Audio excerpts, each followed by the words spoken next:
The last thing anyone saw was a beat-up, dark green Jeep, its tires caked with the red earth of the backroads. It was a vehicle that spoke of adventure, of a journey into the wild, a final testament to the boundless freedom of a Colorado summer. For two teenage friends, it was the perfect escape, a weekend of freedom, a canvas of green and blue stretched out beneath the endless sky. They had packed a small tent, sleeping bags, and a cooler full of youthful optimism, ready to vanish into the wilderness for a few blissful days. They did vanish, but not in the way they planned. For 6 agonizing years, they were nothing more than a ghost story whispered around town, a cautionary tale of what can be lost in the vast, indifferent heart of the wilderness. Then, the silence was shattered not by a sound, but by a chilling discovery that spoke volumes. It was not a body, but a single piece of evidence, so bizarre, so out of place, that it didn't just deepen the mystery. It twisted it into something far more sinister than anyone had dared to imagine. Before the silence, there was life. The life of 2 young people on the precipice of their future. Jake and Chloe. They were the kind of friends whose connection transcended mere acquaintance.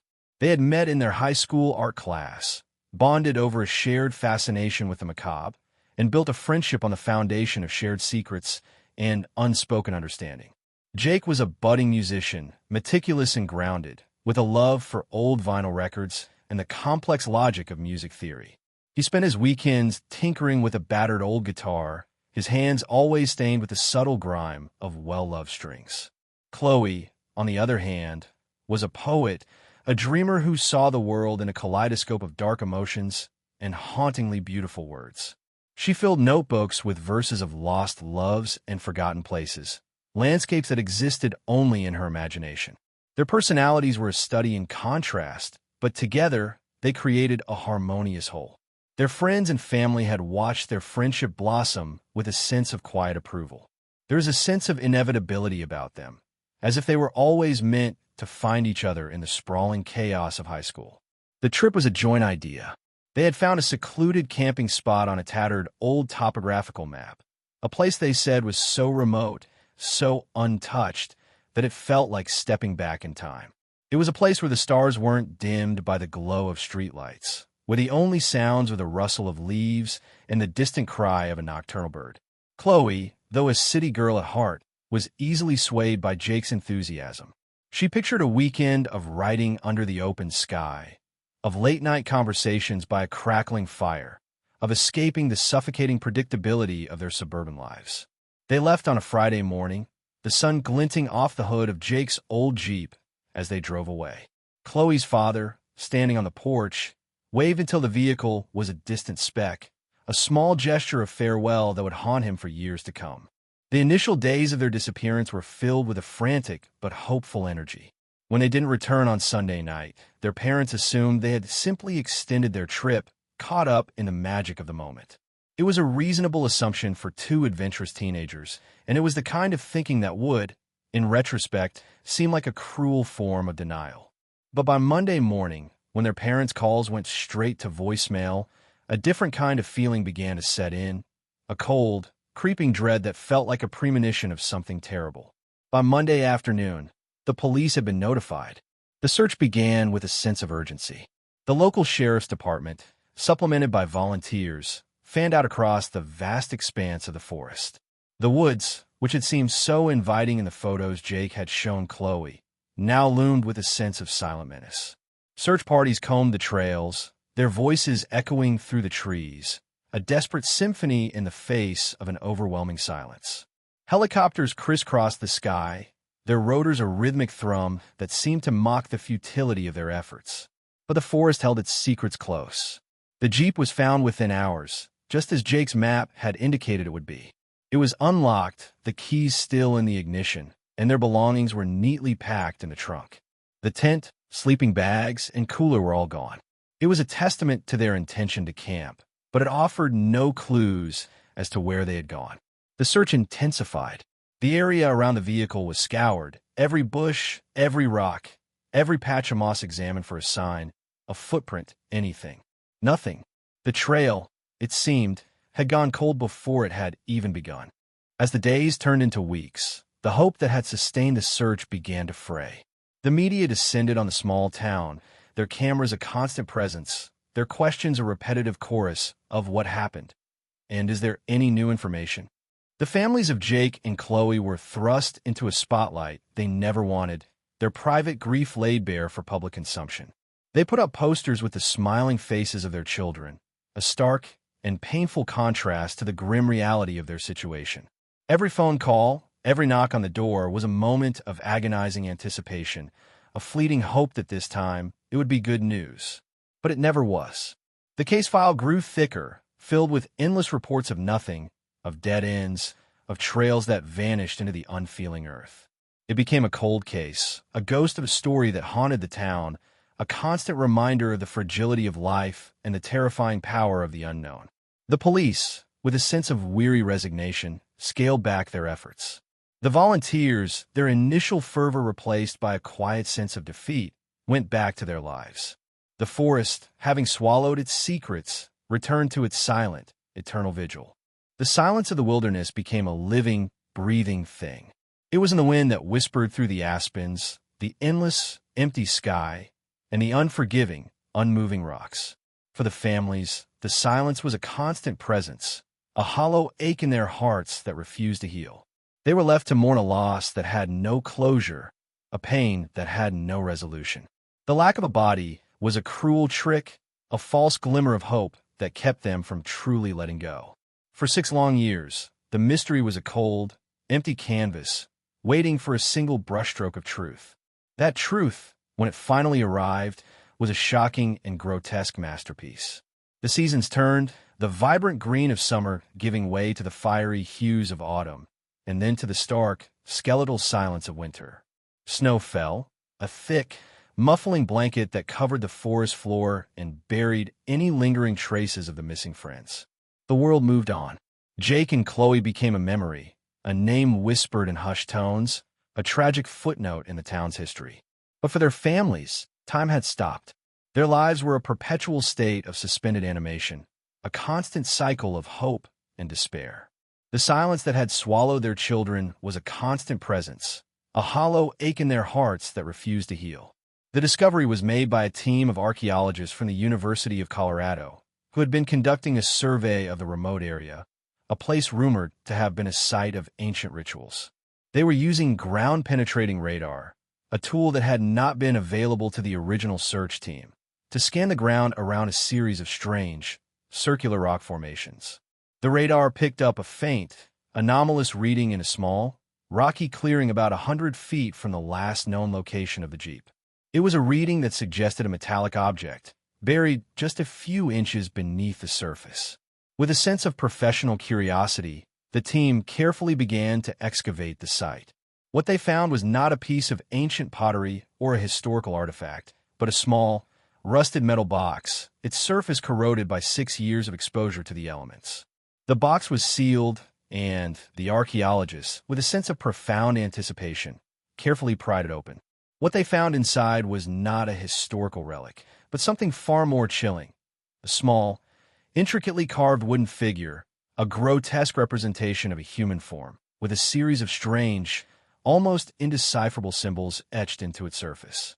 It was a bizarre object, a grotesque piece of evidence that seemed to belong to a different story entirely. It was the first tangible proof that someone had been here, in this remote and silent place, and that their presence was intentional and sinister. The archaeologists, unnerved, retreated and immediately called the police. The discovery of the box sent a jolt of renewed energy through the weary investigative team. The same sheriff's deputies who had combed the forest 6 years earlier, now older and wearier, returned to the scene. The clearing was cordoned off, and a team of forensic specialists arrived. They meticulously documented the site, the small rock formations, and the strange box and its contents. The wooden figure, in particular, was an object of intense scrutiny. Its strange symbols, which resembled an ancient script or a cryptic language, were photographed and sent to experts in archaeology and ancient civilizations. No one could identify them. The figure itself was a paradox, a primitive, hand-carved object found in a modern crime scene and a piece of evidence that, on its surface, seemed to have no connection to the missing friends. The most baffling piece of evidence was the fact that the box had been found so high up on a rocky ledge. It was not at the bottom, where a fall would have deposited it, but on a ledge, as if someone had deliberately placed it there. It shattered the initial assumption that Jake and Chloe had simply gotten lost in the wilderness. The presence of the box in this remote and perilous clearing suggested a deliberate and sinister act. The mystery, which had been dormant for 6 years, had just been reawakened, and this time it had a sharper edge, a darker hue. The families were brought in to identify the items. The sight of the small, corroded metal box, laid out on a cold, sterile table, was a brutal reenactment of their grief. Jake and Chloe's parents had never seen the box or the strange wooden figure. It was an alien object in their children's lives, a jarring note in the symphony of their disappearance. The discovery of the box and the bizarre artifact raised more questions than it answered. It shattered the initial assumption that Jake and Chloe had simply been lost to the wilderness, that they had succumbed to the elements. The lack of a struggle and the presence of the strange figure suggested a far more organized, far more deliberate act. The mystery, which had been dormant for months, had just been reawakened, and this time it had a sharper edge, a darker hue. The analysis of the wooden figure was the next piece of the puzzle, a tantalizing glimpse into the last moments of Jake and Chloe's lives. The development process was handled with the utmost care, every symbol a potential revelation. The symbols, when finally revealed, were a collection of intricate, almost archaic markings that resembled an ancient script or a cryptic language. The figure itself was an object of intense scrutiny. Its strange symbols, which resembled an ancient script or a cryptic language, were photographed and sent to experts in archaeology and ancient civilizations. No one could identify them. The figure itself was a paradox, a primitive, hand-carved object found in a modern crime scene and a piece of evidence that, on its surface, seemed to have no connection to the missing friends. The most baffling piece of evidence was the fact that the box had been found so high up on a rocky ledge. It was not at the bottom, where a fall would have deposited it, but on a ledge, as if someone had deliberately placed it there. It shattered the initial assumption that Jake and Chloe had simply gotten lost in the wilderness. The presence of the box, in this remote and perilous clearing, suggested a deliberate and sinister act. The mystery, which had been dormant for 6 years, had just been reawakened, and this time it had a sharper edge, a darker hue. The families were brought in to identify the items. The sight of the small, corroded metal box, laid out on a cold, sterile table, was a brutal reenactment of their grief. Jake and Chloe's parents had never seen the box or the strange wooden figure. It was an alien object in their children's lives, a jarring note in the symphony of their disappearance. The discovery of the box and the bizarre artifact raised more questions than it answered. It shattered the initial assumption that Jake and Chloe had simply been lost to the wilderness, that they had succumbed to the elements. The lack of a struggle and the presence of the strange figure suggested a far more organized, far more deliberate act. The mystery, which had been dormant for months, had just been reawakened, and this time it had a sharper edge, a darker hue. With the initial assumption of a simple disappearance debunked, the investigation shifted. The focus turned from "where did they go?" to what happened in that clearing. The wooden figure, the single most compelling piece of evidence, was sent to a lab for advanced analysis. The wood, it was discovered, was not a local variety, but a rare species of timber found only in a handful of remote, geologically active regions. The symbols etched into its surface, when viewed under a high-powered microscope, revealed an even more unsettling truth. They were not etched with a modern tool, but with a primitive, almost archaic technique, suggesting a level of craftsmanship that defied explanation. A team of experts was assembled, a motley crew of linguists, archaeologists, and cryptographers, all of whom were baffled by the strange markings. They ran the symbols through every known historical database, every ancient language, every forgotten script. The results were always the same: no match. The wooden figure was a ghost from a past that never existed, an object that should not have been. The investigation, now a matter of cold, forensic logic, turned to the surrounding area once again. The snow had melted, and the forest, now in the full bloom of spring, was a different landscape entirely. The investigators, guided by a new sense of purpose, scoured the ground for a wider radius around the clearing. They found nothing that connected Jake and Chloe to the mysterious box and its contents. No trace of a third party, no footprints, no stray pieces of clothing. It was as if the friends had arrived, set up their tent, and then, at some point, a single object had materialized in their midst, a harbinger of a horror that was yet to be understood. The lack of a struggle was the most perplexing detail. Had they been taken by force? If so, why was there no evidence of a fight? Why was the box so perfectly preserved? Had they left of their own volition? If so, why would they abandon their belongings, their vehicle, their lives? The questions spiraled, each one a dead end, each one leading to a deeper sense of confusion and dread. It was an investigator named Detective Reynolds who had the breakthrough. He was a veteran of the force, a man with a quiet, observant demeanor and an uncanny ability to see patterns where others saw only chaos. He was reviewing the original photographs from the initial search, poring over the images of the Jeep, the forest, the endless, empty landscape. He was looking at the small, seemingly insignificant details, the things that were too mundane to be considered evidence. It was an image of the ground near the vehicle that caught his eye. A small, almost imperceptible detail in the dirt, now a ghost of a memory. It was a footprint, a single, faded impression that had been overlooked in the initial frenzy. It was too small to be Jake's, too large to be Chloe's. It was a third person, a third party who had been there, at the scene of the disappearance, a silent observer in the final moments of their lives. Reynolds, his heart pounding with a sudden, electrifying sense of discovery, had the lab re-examine the original photographs. The image was digitally enhanced, its clarity sharpened, and the impression became clear. It was a partial print, just a portion of a shoe, but it was enough. It was enough to prove that a third person had been present at the scene. This discovery, while not a grand revelation, was a seismic shift. It shattered the narrative of a simple, tragic disappearance.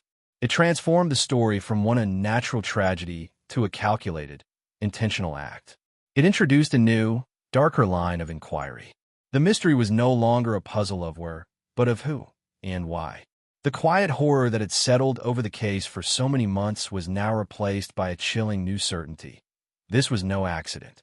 This was a crime. And the person who had committed it had left a single, silent, almost invisible clue in the dirt. A clue that had been waiting patiently for 6 long years to be found. The discovery of the partial footprint was a turning point, but it was also a new beginning, a descent into a much darker world. The narrative now shifted from the sad story of 2 lost teenagers to a complex, forensic investigation. The single footprint, a ghost in the soil, led the investigators down a path they were not prepared for. It was not a unique print, but it was a specific brand and size of boot, the kind worn by hikers, hunters, and anyone who spent a significant amount of time in the wilderness. It was a common item, a clue that could lead to anyone or no one at all. But Detective Reynolds was not deterred. He began to cross-reference the boot type with local residents, with known persons of interest, with anyone who had been reported in the area around the time of the disappearance. It was a painstaking, methodical process, a slow and deliberate crawl through a mountain of data. Meanwhile, the analysis of the wooden figure continued. The cryptographers, after weeks of fruitless work, had a new idea. They stopped trying to translate the symbols as a language and started to view them as a set of instructions, a code. They fed the symbols into a computer program designed to look for patterns, for sequences, for mathematical relationships. The results were staggering. The symbols, when arranged in a specific order, formed a series of coordinates. They were not for a specific location, but for a series of locations, a trail of breadcrumbs leading deeper and deeper into the forest. It was a chilling realization. The wooden figure was not a random artifact, but a map. A dark, intentional trail laid out for someone to follow. The question, of course, was for whom? And to what end? The investigators, now armed with a new purpose, a new line of inquiry, prepared to follow the coordinates. The families of Jake and Chloe were notified of the new developments, a painful and exhilarating conversation. The news, though terrifying, brought with it a renewed sense of purpose. The hope of finding their children, once a fading ember, was now a small, flickering flame. The police, accompanied by a search and rescue team, set out into the forest, following the strange, coded map. The first coordinate led them to a small, secluded cave, its entrance almost completely obscured by a thick curtain of ivy. Inside, the air was cold and damp, and the only sound was the slow drip of water from the ceiling. There was nothing of Jake and Chloe, but there was another strange object, a small, intricately carved stone tablet, with the same strange symbols etched into its surface. It was a signpost, a confirmation that they were on the right path. The next coordinate led them to a winding, narrow gorge, its walls slick with moss. At the bottom, partially buried in the mud, was a small, rusted metal box, identical to the one found in the clearing.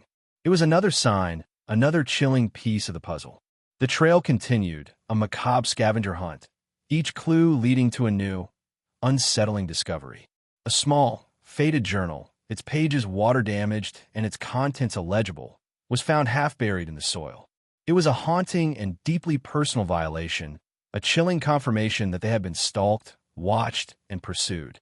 The final coordinate led them to a remote, desolate part of the forest, a place that was known locally as the Barrens, a stretch of land where the trees were sparse and the earth was rocky and unforgiving.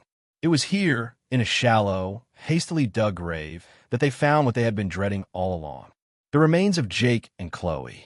The scene was one of profound, heartbreaking tragedy.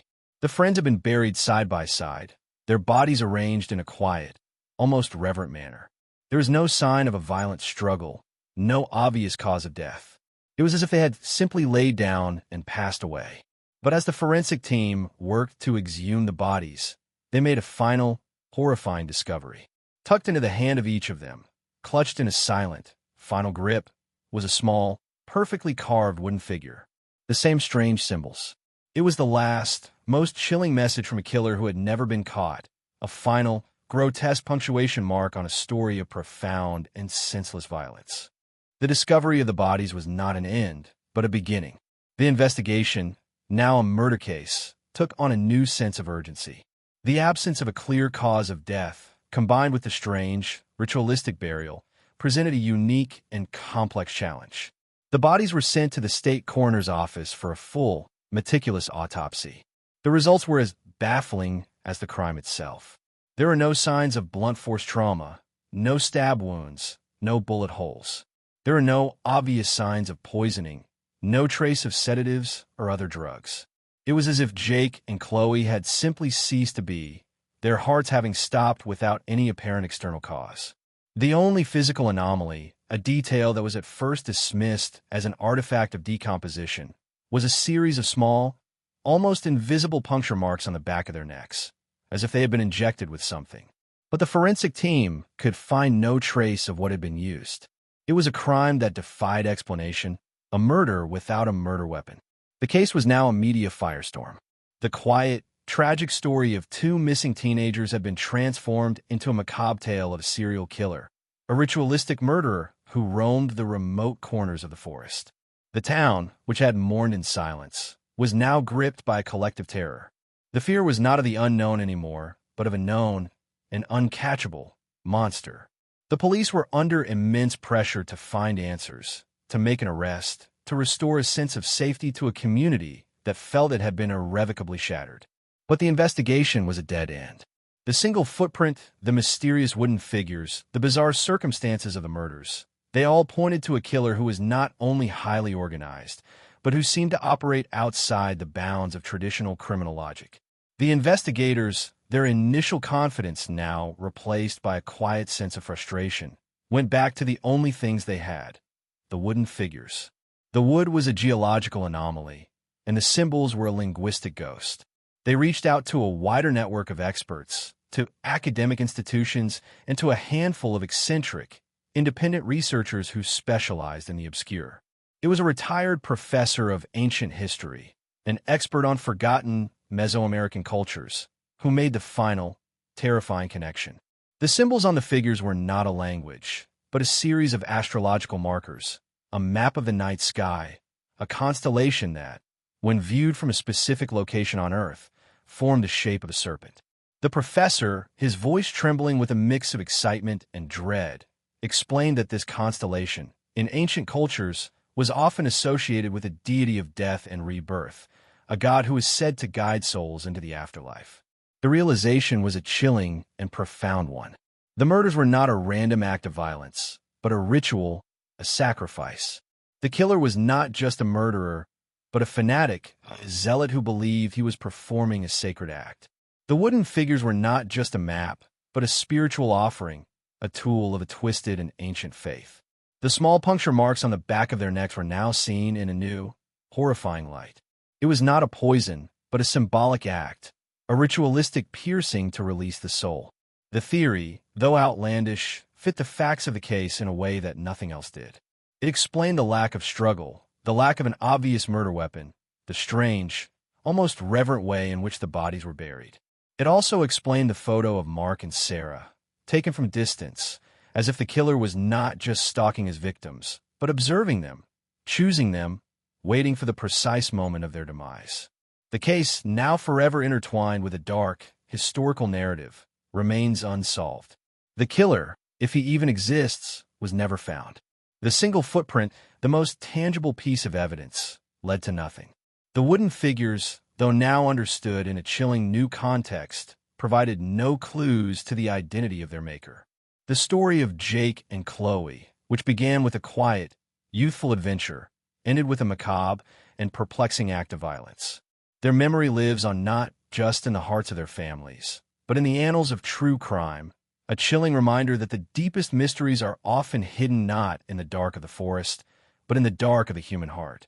The silence that had swallowed them was not the indifferent silence of the wilderness, but the cold, impenetrable silence of an evil that had chosen them, marked them, and then, without a single sound, had taken them away.